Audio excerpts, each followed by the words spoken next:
It's my good friend Scott here, being a storyteller in multiple senses, seemed like a logical person to help host this. So, Great. Well, it's 5 after. I can just I say let's just get going here. Yeah. And trying to think of anything else I need to add. No, yeah, Scott is faculty at in the UIS Communications department. He's a local rocker, editor-in-chief of Activator magazine, one of my best buds, cerebral giant. Take it away. All right. Well, I kind of had notes set up for a more general kind of address as opposed to talking to just, 1 or 2 people. So I'll try to scale it down a little bit for context, which is important. You sort of have to know your audience and who you're talking to. You don't want to speak like you're talking to an auditorium full of people when you're just sitting at a table. And there's modulation that happens, obviously, in a Zoom room. Oh, looks like someone's here. Oh, great. Excellent. Yeah. So, let's see. Greet Greg here real quick. Okay. Hi, Greg. Oops, connecting. This audio's working. I get overexcited. I start talking before the connection is complete. Hi, Greg. Welcome to the workshop. We are just getting started. We've got Scott, our very gracious host here, Sarah Webb, another participant. If you want to just drop your name in the chat and just something you hope to glean from this experience, that would be awesome. And yeah, we're just getting going here. Do you have any questions about anything? I don't. Excellent. Cool. Well, let's start the ride.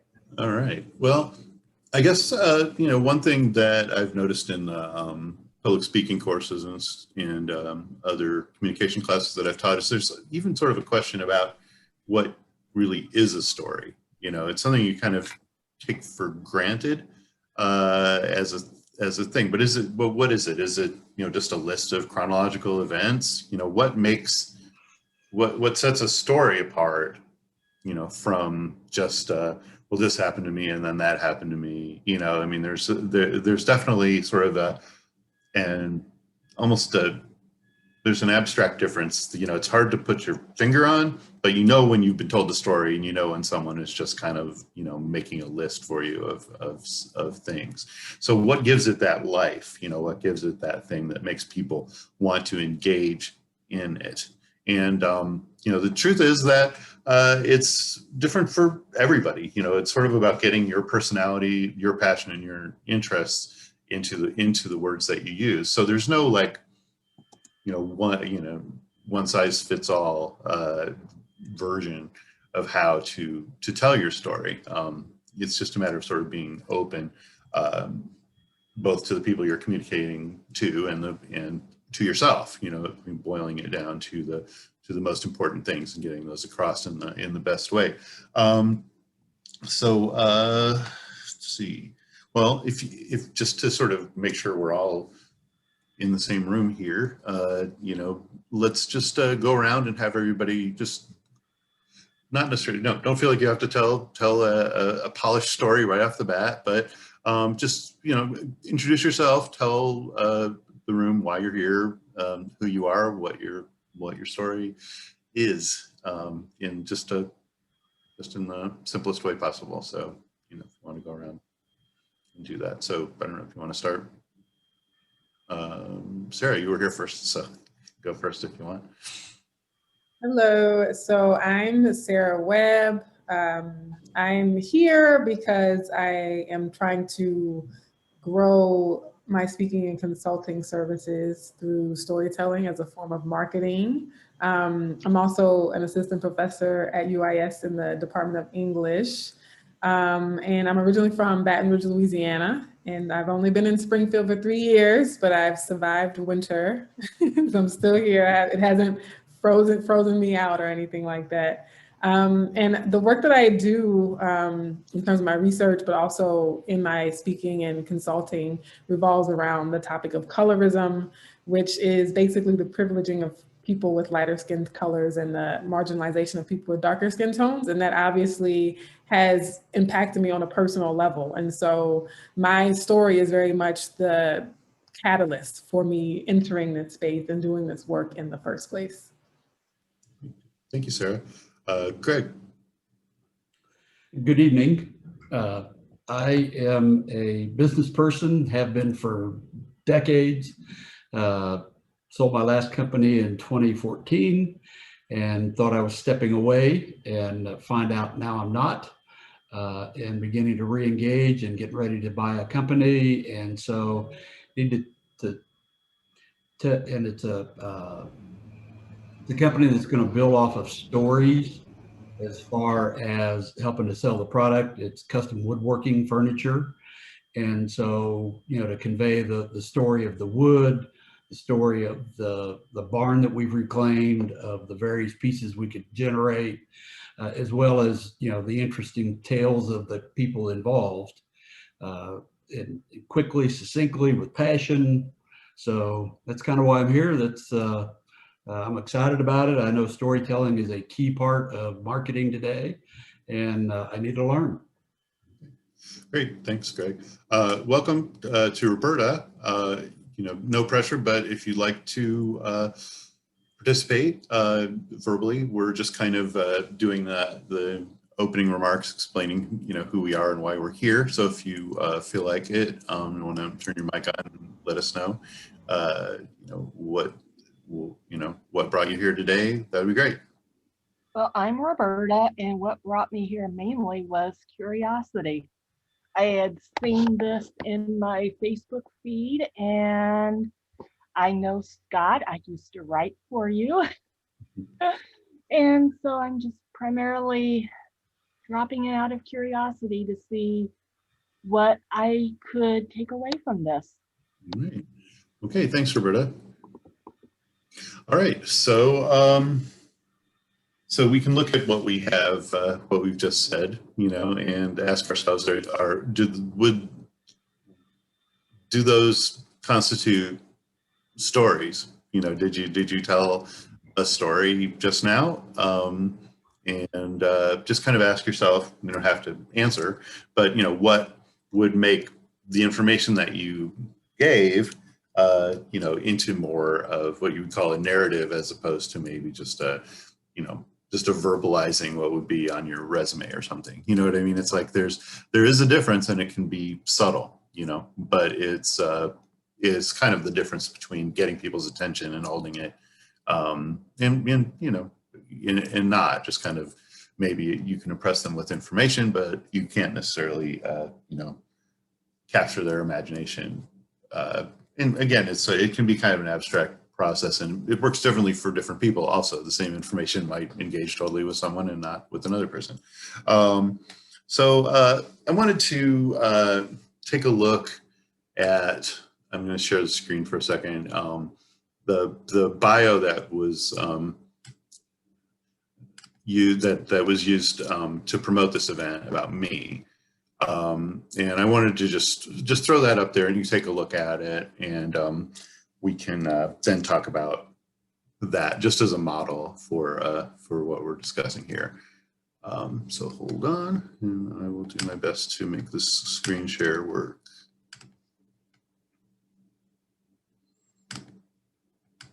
Yeah, just take a second and you know, read it over, a little about the presenter here.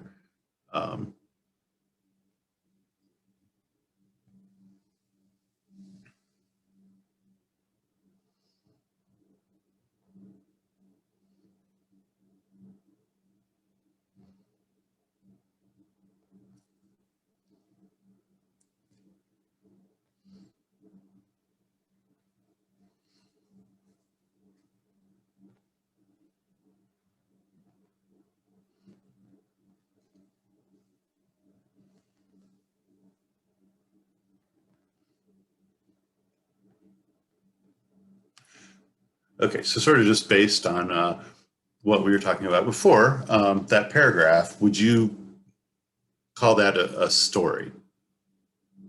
Just anybody, does that seem like a story to you?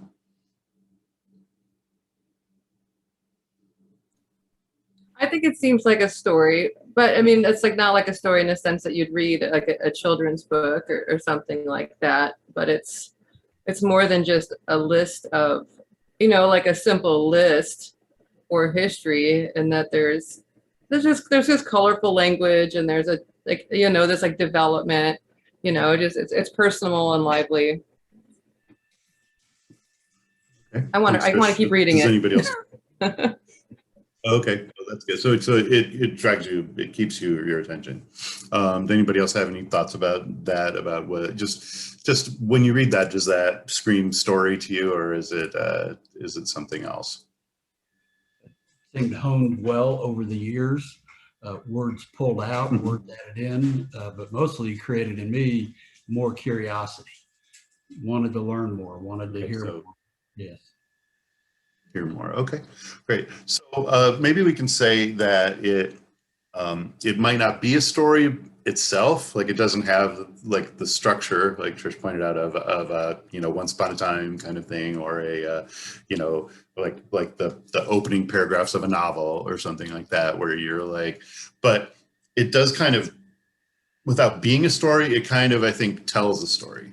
If you can see the difference there between being a story, but somehow functioning as getting a story across.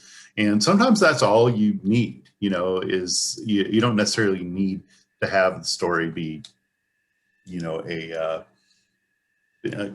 classically structured thing. If it is successful in what Greg said, as, piquing your interest, making you curious, wanting to know more, that might be all that's necessary, in terms of, just it all has to, it depends on what you're trying to do, what your goal is. I'll tell you, when I was teaching the speech class out at UIS for several years, the one class that they require you to take for every degree at UIS is oral communication, speech, and I was teaching that for a while before I became full-time faculty. And sometimes the students, and a lot of them were just out of high school, so you have to kind of take that into consideration. But the first assignment that I would do each semester was the storytelling assignment. It was basically just get up there and tell a story. And usually they got it. Usually they would go on there. But sometimes, maybe they weren't prepared or just weren't thinking in terms of that. But I remember clearly one student getting up and just describing what had happened in the first-person shooter video game they had just got done playing right before they came to class. So their story was, I came into a room and there was a guy there in the corner, and I managed to get his weapon away from him, and then I went through the door, and then I got in the car, and it really wasn't a story, but it was a list of stuff that was happening in this alternate world, and it was real to him. And he seemed not to be able to sort of understand that without being in that game at the moment, it wasn't going to get across to the people who he was talking to, because there was nothing except just a list of this happened, that happened. And it wasn't even real stuff. It might have been real to him. And so that's sort of always been an illustration of like the line between, storytelling and just, listing off things that happened or maybe didn't happen, but happened in a fake world. I just wanted to, I noticed that Danielle showed up here since we started talking. I wanted to go ahead and welcome her to this session. And if you wanted to go ahead into the chat and maybe if you have a question or anything like that, or any goal that you'd like, anything you'd like to get out of being here today, just drop it into the chat, and we can try to address that while we're all here. So welcome, Danielle. One thing I always think about stories, and I sort of got into this at the beginning, I don't know if anybody was here except for Sarah and Trish, but we kind of take storytelling for granted because it's so much of what we are as people. I've always felt that kind of like, beavers make dams and bees make honey and humans make stories. And that's really what kind of makes us what we are in a way.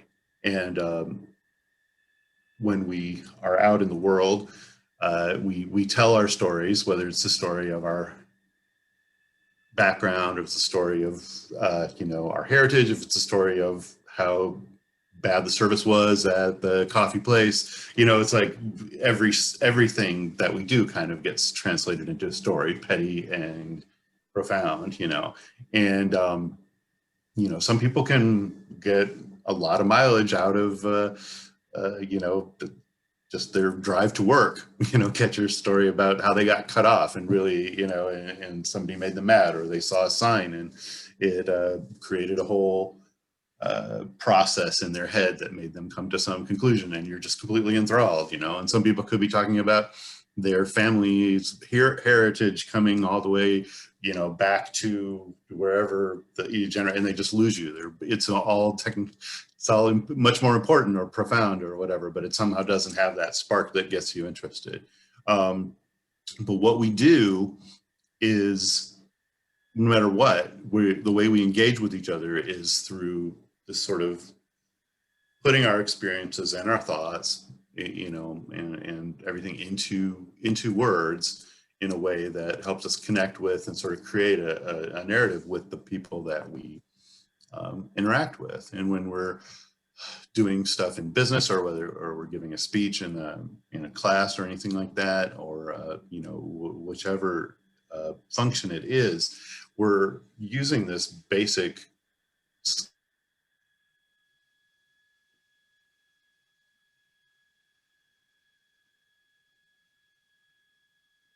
of making it work for you. Scott, you were breaking up there just a little bit. Yeah, I see. I just got the word. Maybe like the last 10 seconds. So I don't know. Does anybody have any thoughts about that? I mean, it's just a sort of a concept of mine, but that idea that humans make stories in the same way that that other creatures make the things that they do. Does that resonate? Does that seem true to you? Or, you know, if so, you know, or if not, just just get your ideas, you know, while we're here.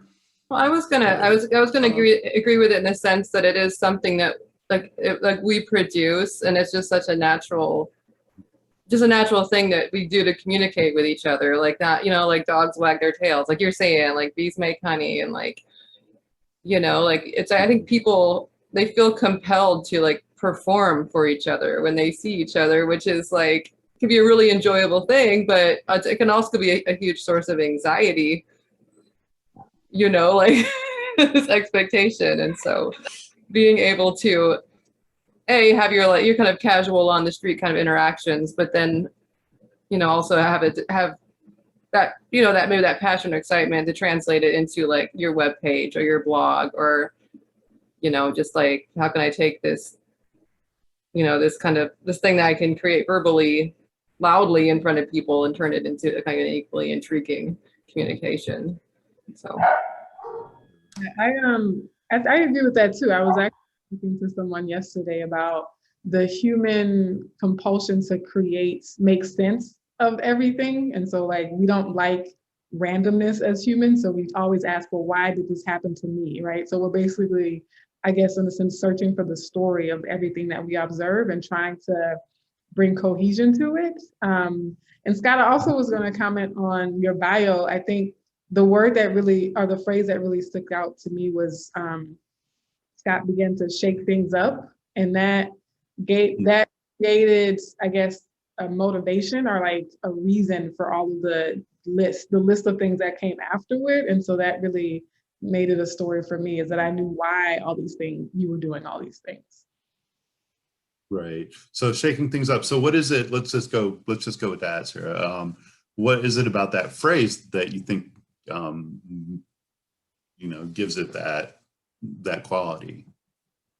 I wrote in my notes, I said it's like having motivation. And I always think about, you know, the cliche scene, like, what's my motivation, right? Actors are always like trying to find their motivation as a character. And so I guess you became a character for me in that moment, who had a motivation and had a goal. And so everything that you did in your bio made sense through that lens. Right. And I think that just on a technical level, I would say the reason why that works, if it works for that purpose, is the word itself, or the phrase "shake things up."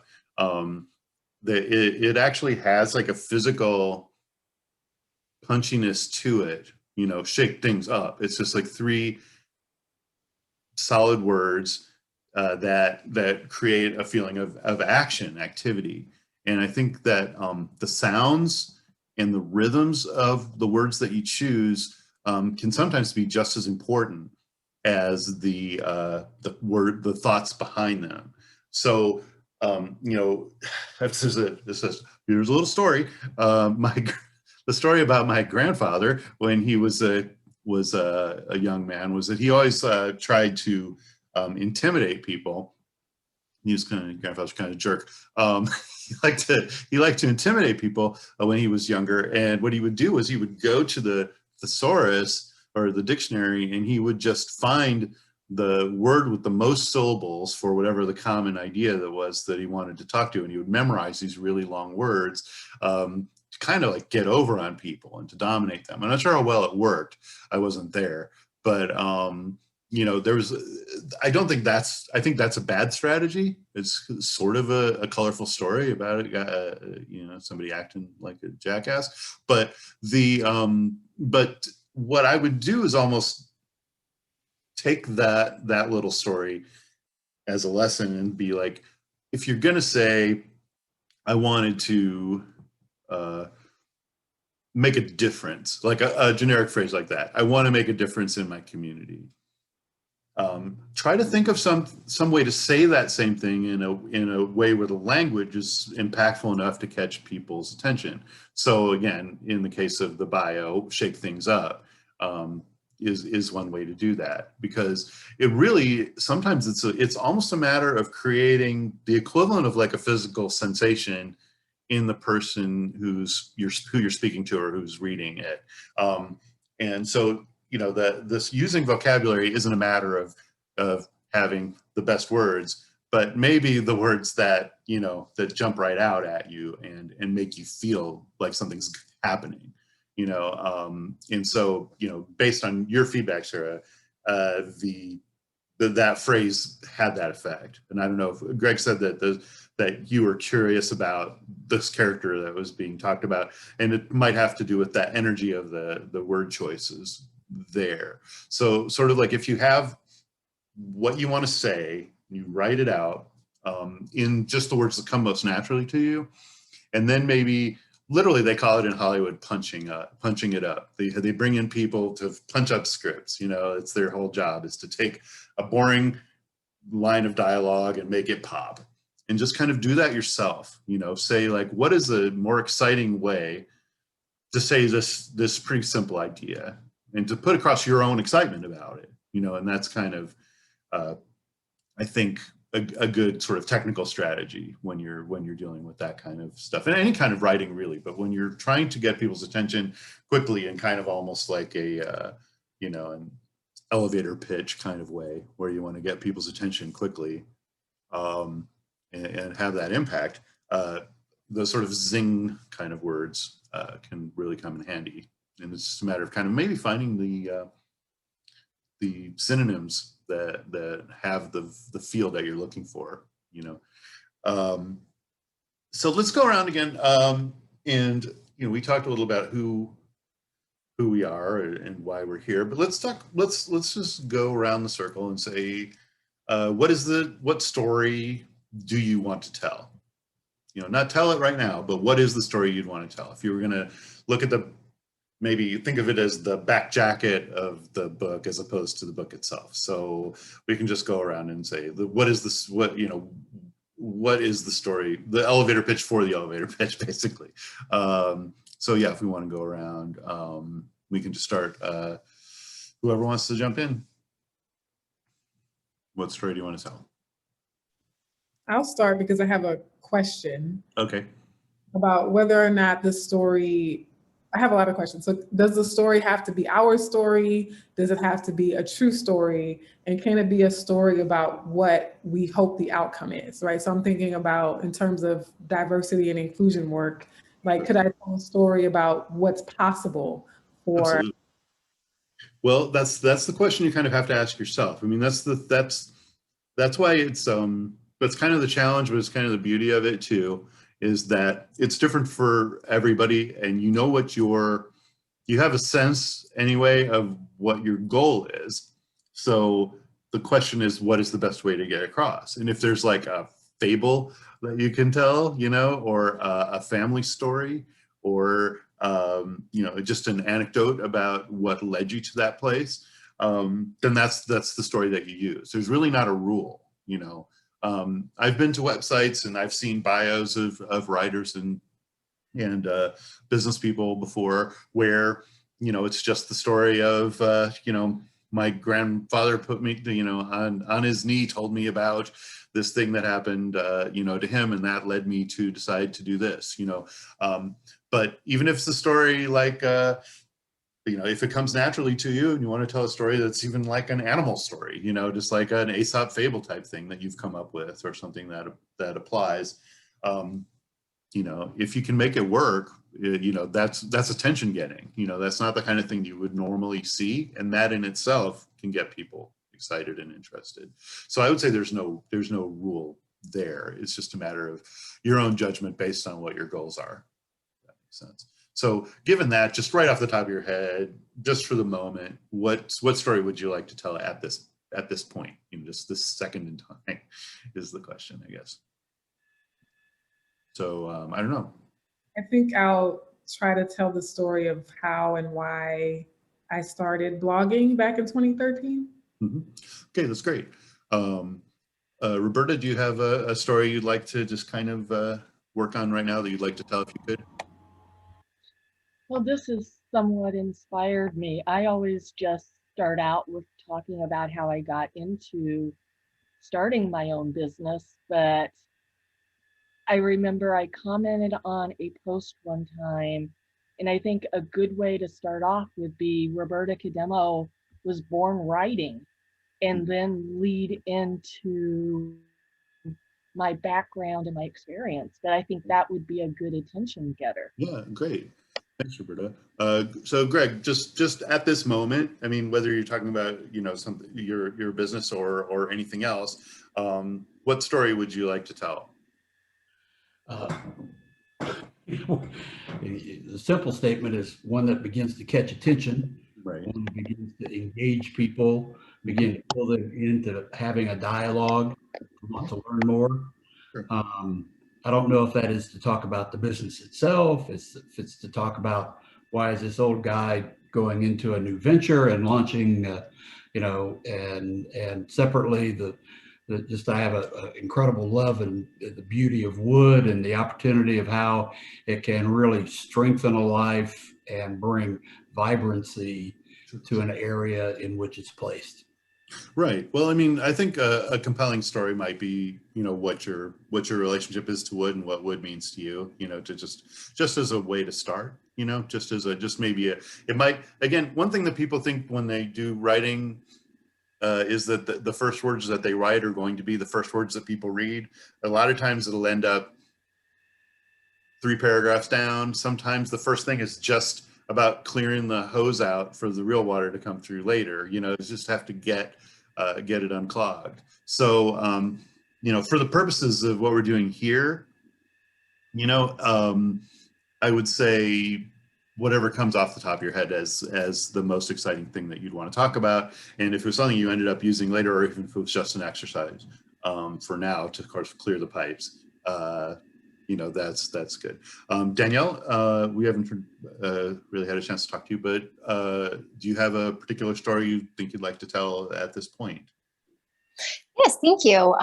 The story I'm trying to tell is, I guess, the story of me and how I can help you with like achieving your full potential and your career goals. So I feel like in person, I'm like someone who talks a lot with my hands and is very animated. And I want to be able to, I guess, share that animation through, I think you were like talking about punching up your words.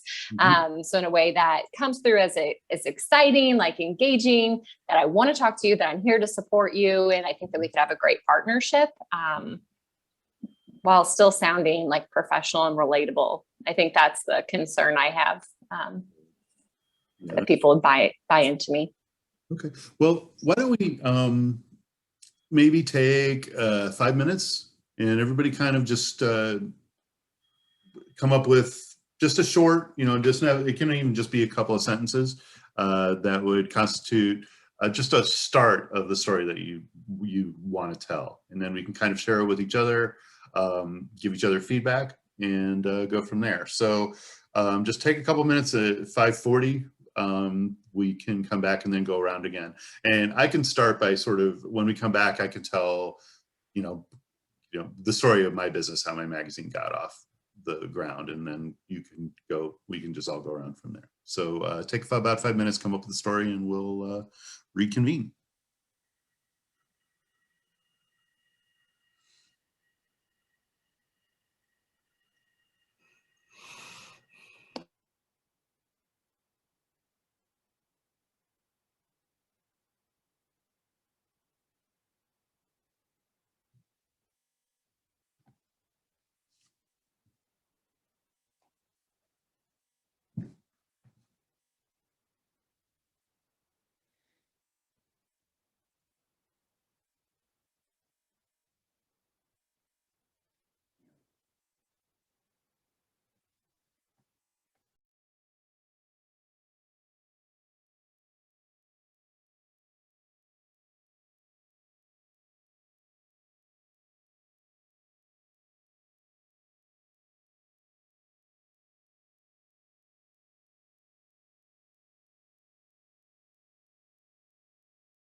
Okay, it's 5:40.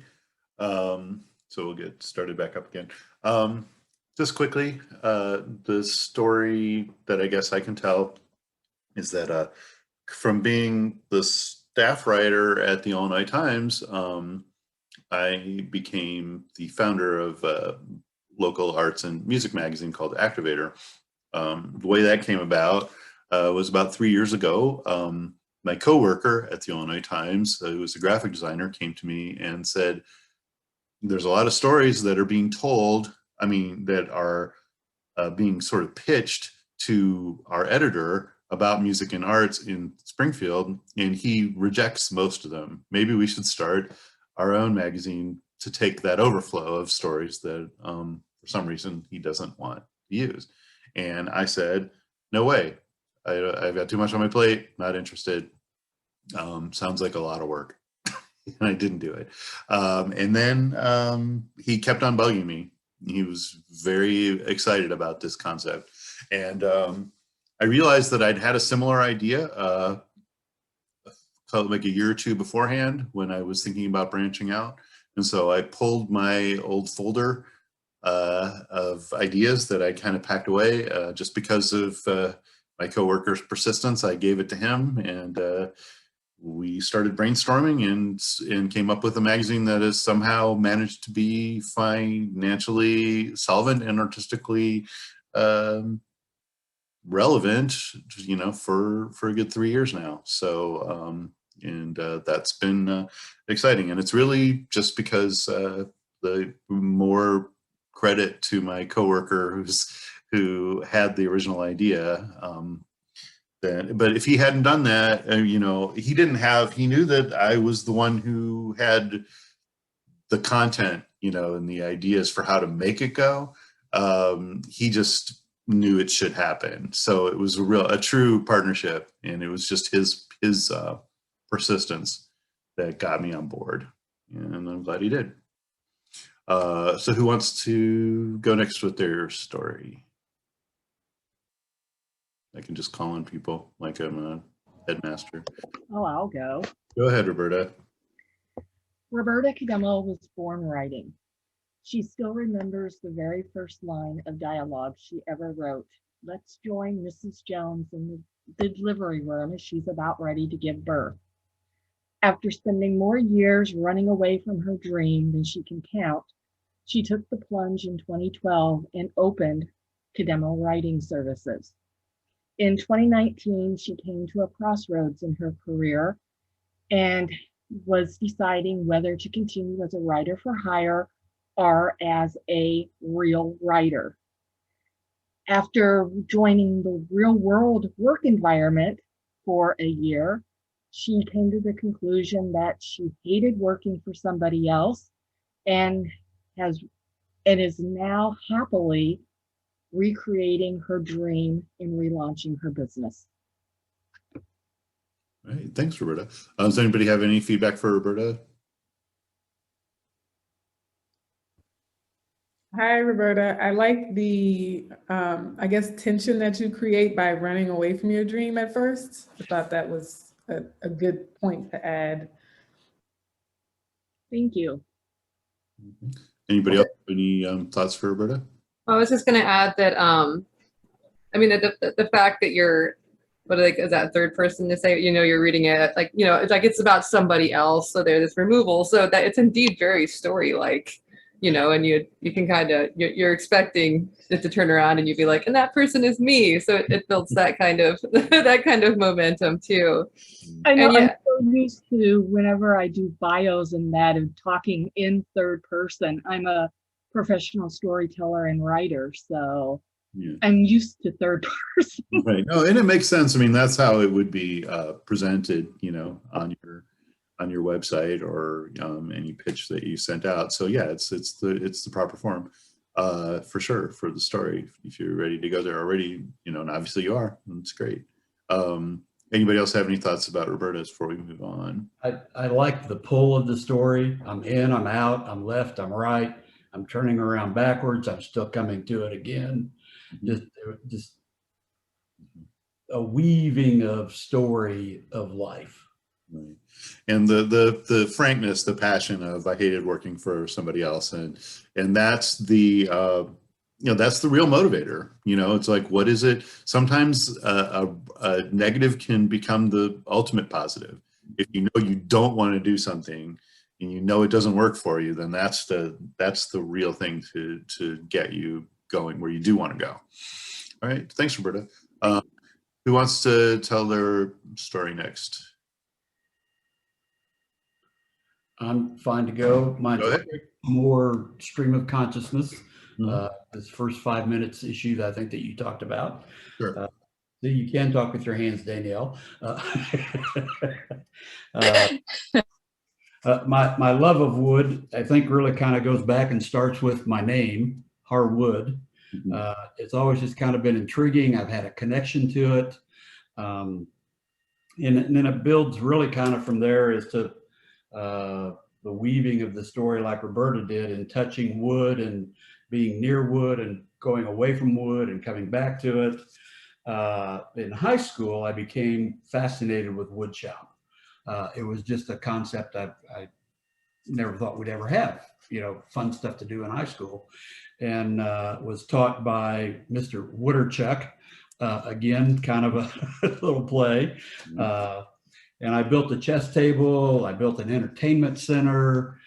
Remember, this was the 1970s. Entertainment centers were pretty big back then. And then I decided to build my parents a grandfather clock. I always felt pleasure and a sense of joy from working with wood, connecting deeply to what the wood would actually kind of speak to me.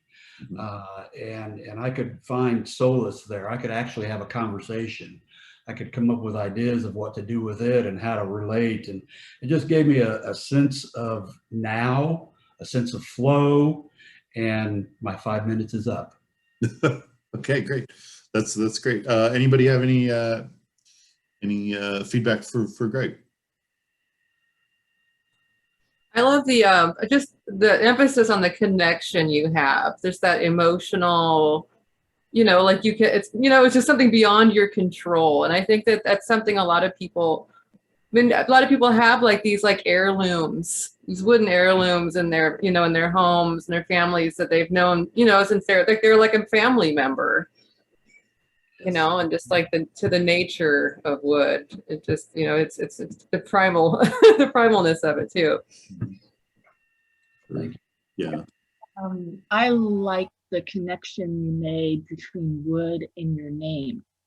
That's a good foundation to start building from with that, because that establishes some rapport about you, and leading from there into, if you could do, an anecdote, something that highlights your connection with wood, a project you may have worked on with your grandfather, for example, but something relatable to that would be a really good way to start. Great. Thanks, Roberta. Sarah, were you starting to say something?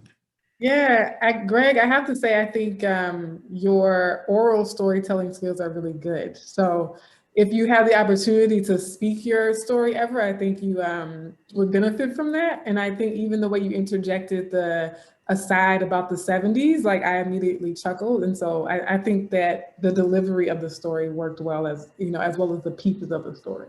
Okay, thank you. Right. And going with the name, there's almost like one of the big kinds of stories, sort of prototypes of stories is the mythological story. And there's something bigger than life intrinsic to having your name be identified with your craft, with your project. It sort of makes you, it creates a persona, for you, that's natural, that's actually real. It's intrinsic to who you are, and to your name, so that's definitely something that you could utilize for that purpose. It doesn't have to be as grandiose as, it's not like you're trying to make yourself into a figure out of Greek literature or something, but it's in that area, it's a thing. It's the way that people associate themselves And if there's something natural to use there, like the fact that you're a woodworker whose name is Harwood, you're, you definitely want to utilize that, even emphasize it. Okay. Any other thoughts for Greg? This is Danielle. I really liked when you said like the wood speaks to you. Like I wanted to hear more of those stories. Like what did you build as you were working with that wood, that as it was speaking to you, or how did you change your project? Okay. And that's definitely something, Greg, that if you were, to build a website or something and were wanting to build it out, you could have, I could even picture something like a series of videos, Greg's Harwood stories, and telling about individual experiences that you had where you felt connected to wood, or where a project, came naturally, from you. Because if you could even, I could even see that being the kind of thing that someone would go back again for more of, because, and then that can only help to build your persona and your image, and to help your business, gain traction. So it's all. Okay, we're actually getting close to, we've got about 10 more minutes. I want to make sure everybody gets a chance. And want to hear a couple more stories here. So whoever's ready, Danielle or Sarah. Okay. I'll share. So I said throughout my life, I'd been turned away, pushed aside, or simply unseen because of my darker skin tone, but it never felt safe to talk about it. It wasn't until I heard my high school students express genuine grief about their own dark skin tones that I found the courage to speak up. And that's as far as I got. Well, that's, you definitely feel the passion and the compassion in that story, in that just short sort of anecdotal, summing up. And yeah, I think that's definitely very compelling, and but it's sort of universalizing in a way, even though it's a very specific story, because I think regardless of whether somebody has had your specific experience, I think most people have had feelings of being on the outside, of being shunned for things that they really didn't have a choice in to begin with. And to put that across in language that is so personal, in opening yourself up that way, makes it so that people are likely to want to know more, to read the next paragraph when you have another 5 minutes. But I think personally, I think that's a great start. I would love to see more of that. I feel very drawn in. Anybody else have any feedback for Sarah?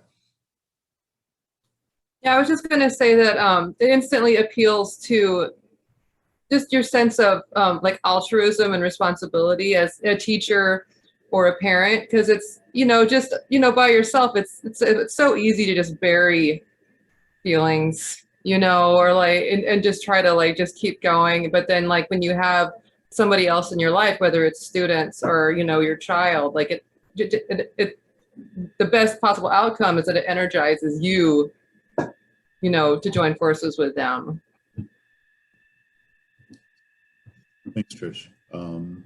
Does anybody else have anything they'd like to share with Sarah about her story? I would, and I know this is a hot topic area nowadays, but what really I felt as you were speaking was the hidden pain behind your passion and your sharing of it in a way that was constructive and useful and meaningful to the group to participate in, not just turn into a, bang the drum type story. I wanted to join you. I wanted to hear more. That's great. Okay, any other thoughts for Sarah? Okay, well, I think we've got time for Danielle's story, if you want to share it with us. Yes, thank you. Do you remember in elementary school when you played sports and you could sing songs and cheer for your team, whether it be volleyball or softball, any kind of sporting event I was in? I was always the girl singing those songs and cheering on my team, making sure that they knew how much I was there to support them and that I believed in our ability to succeed. I cheered so hard that most of the time our coaches told us to relax. Supporting individuals and helping them see and reach their full potential is something I've always believed in. I want to be the cheerleader on the sidelines, cheering for you in your life, helping you become who you want to be. I will be your loudest supporter to the point where maybe it's obnoxious because I believe in you. All right. Thanks, Danielle. Okay, any feedback for Danielle? I'll say that the starting with the question, bringing you, into asking people to look into their own past, into their own experiences, is a good way to engage people right off the bat. And I was immediately drawn in by that technique of just like, do you remember being in this situation? Yeah, it's the kind of thing that most people can remember, some or have some version of it for themselves. That was one thing I noticed with my when I wrote my novel, Kennel Cough, was when I would get feedback on it. I was writing about very specific experiences. I was fictionalizing them, but the details were very specific. But people who read the book and got back to me were all just like, oh yeah, well, you told the story about how your band played in an abandoned movie theater. Well, we were played in a bakery. You know what I mean? It was like the more specific you got, it seems like, with your own remembrances, ironically, the more people will be able to relate it to their own. The more general you are, the more generic it is. But the more specific, it seems like, in my experience, you get with your reminiscences and your examples, the more it's going to be evocative for other people of theirs. And I think that's something that just reminded me of. It was, an interesting thing that people, didn't remember the exact thing, but they remember the feeling. Yeah, anybody else have anything they'd like to tell to Danielle? So Danielle, with your story, I liked that your story wasn't about your business. It was sort of taking a past experience and using it as an analogy for who you are now as an adult. And I thought that was a really interesting technique because we knew what you were trying to do, but I think if other people who haven't met you yet heard this story, they'd be like, oh, this does actually connect to the business sense. And so I think using a story as an analogy for what you're trying to do in your business was a really good thing. Thank you. Yeah, there was a lot of very very compelling stuff in there, Danielle. Good approaches. So we're getting up towards the end. We can hang out a little longer if anybody wants to, but does anybody have any questions or anything they feel we didn't cover that they wish we could at least address, or anything for me, specifically that you'd like to know while I'm here, or anything you'd like to ask Trish about Innovate Springfield, or anything while we're all here in the room. So just want to kind of open it up here at the end if anyone has anything they want to bring up or ask. Okay. I was just gonna just say and thank you all for coming. And I feel like this has been like a really rich experience. Like we've had some really good conversations, and I think that I think everybody here has had some kind of aha moments, in the storytelling, and it's whether no matter what like media like you want to tell your story, and whether it's in print on your website, or like I love the suggestion that Greg would to do videos. Like I thought that was a brilliant idea, and a great way to get your passion and also demonstrate what you do. And it's such just a subject with infinite possibility. So I'll be sending out just some post workshop surveys. You can also add some additional suggestions and just like how you felt about the workshop. And anyway, I just wanted to get that all out there. And so if anybody else wants any questions or wants to add anything. I'll just say thank you. I definitely got some important takeaways, so I'm appreciative. Great, I'm glad. It was fun to sort of get to know you all in this little context this way and interact, and I hope it was useful and enjoyable for everyone.